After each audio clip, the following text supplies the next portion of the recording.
नमस्कार, SBT news में आपका स्वागत है। पेश है 3 दिसंबर रविवार सुबह 11:15 बजे राजस्थान की बड़ी खबरें।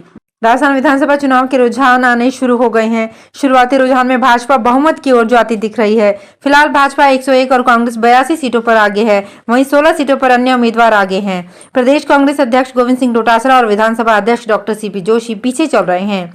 आमेर सीट से भाजपा के पूर्व प्रदेश अध्यक्ष सतीश पूनिया भी पीछे चल रहे हैं। शुरू में पिछड़ने के बाद सचिन पायलट ने टोंक सीट से बढ़त बना ली है। सरदारपुरा सीट से मुख्यमंत्री अशोक गहलोत आगे चल रहे हैं। वहीं विद्याधर नगर सीट से दिया कुमारी आगे चल रही हैं। चुनाव आयोग की वेबसाइट के अनुसार भाजपा 93 और कांग्रेस 69 सीटों पर आगे चल रही है। वहीं 16 सीटों पर अन्य आगे है। उत्तराखंड के मुख्यमंत्री पुष्कर सिंह धामी ने शनिवार को यहां प्रधानमंत्री नरेंद्र मोदी से मुलाकात की और उन्हें अगले सप्ताह देहरादून में होने वाले वैश्विक निवेश सम्मेलन का उद्घाटन के लिए आमंत्रित किया। धामी ने कहा कि देहरादून में 8 और 9 दिसंबर को वैश्विक निवेशक सम्मेलन आयोजित हो रहा है। मोदी को सम्मेलन का उद्घाटन करने के लिए उन्होंने आमंत्रण दिया है। इस दौरान धामी ने सिलग्यारा सुरंग में फंसे श्रमिकों को निकालने में मिले मार्गनिर्देशन और सहयोग के लिए प्रधानमंत्री का आभार व्यक्त किया।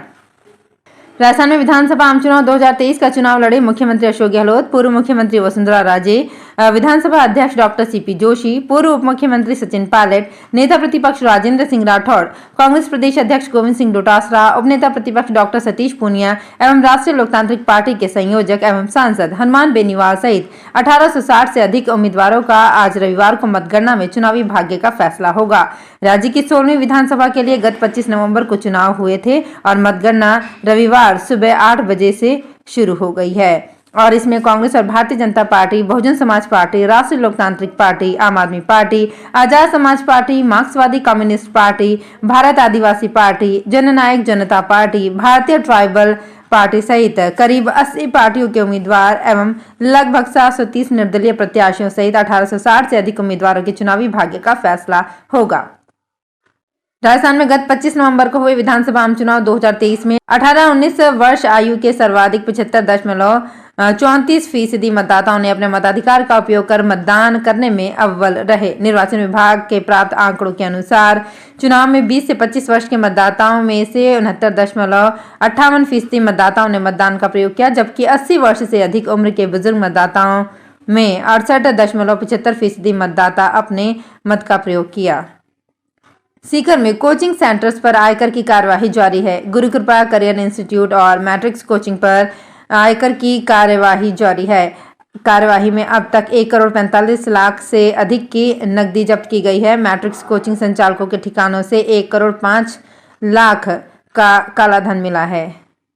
विधानसभा चुनाव के नतीजों से पहले राजस्थान में सियासी हलचल शुरू हो गई है। कांग्रेस और बीजेपी दोनों में नतीजों को लेकर अलग अलग लेवल पर तैयारियां कर ली गई है। हंग असेंबली के हालात बनने पर दोनों पार्टियों ने बाड़ेबंदी का भी प्लान बनाया है। दोनों ही पार्टियों के वरिष्ठ नेताओं ने नाम नहीं छापने की शर्त पर बताया कि हेलीकॉप्टर और प्लेन बुक करवा लिए गए हैं। उधर नतीजों से पहले पूर्व सीएम वसुंधरा राजे की सक्रियता ने नई सियासी चर्चा छेड़ दी है। वसुंधरा राजे नतीजों से पहले देव दर्शन कर रही हैं।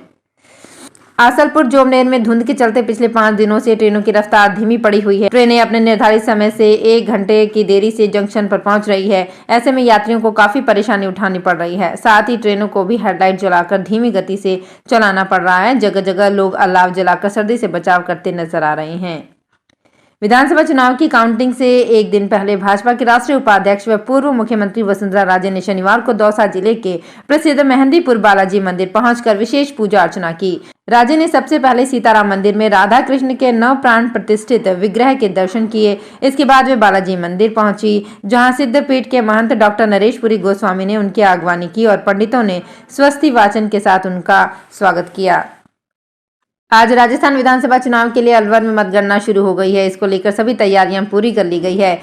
मतगणना के लिए अलवर के बाबू शोभा राम कला कॉलेज में सुरक्षा के पुख्ता इंतजाम हैं। विधानसभा चुनाव 2023 की मतगणना के मद्देनजर पुलिस अधिकारियों की ब्रीफिंग हुई। जिला पुलिस अधीक्षक आनंद शर्मा ने बताया कि शनिवार को पुलिस अधीक्षक कार्यालय सभागार मिनी सचिवालय जिला अलवर में विधानसभा आम चुनाव 2023 की मतगणना के मद्देनजर पुलिस अधिकारियों की ब्रीफिंग की गई।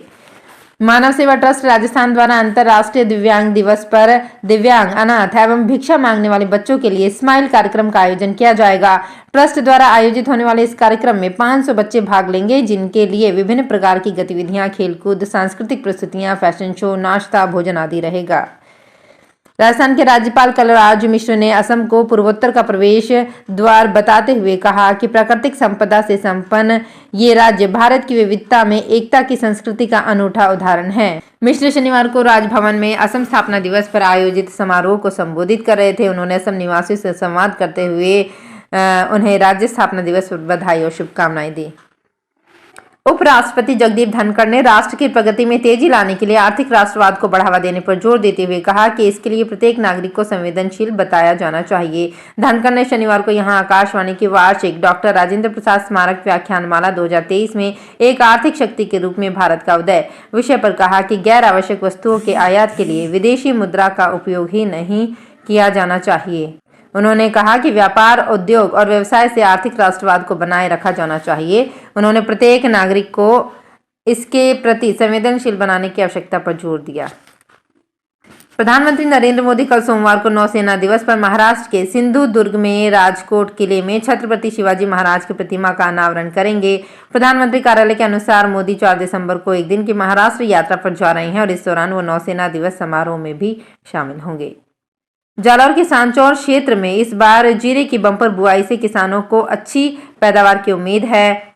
बाजार में जीरे के भाव अच्छे होने से इस बार किसानों का जीरे की खेती की ओर रुझान बढ़ा है। कृषि विभाग के आंकड़ों पर नजर डालें तो वर्ष 2022 में 30,000 हेक्टेयर में जीरे की खेती हुई थी। इस बार करीब 35,000 हेक्टेयर में जीरे की खेती की गई है।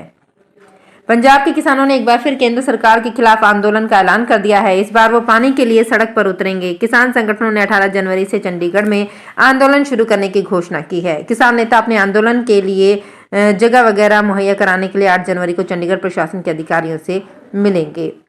तो फिलहाल इस बुलेटिन में इतना ही, फिर हाजिर होंगे कुछ और बड़ी खबरों के साथ।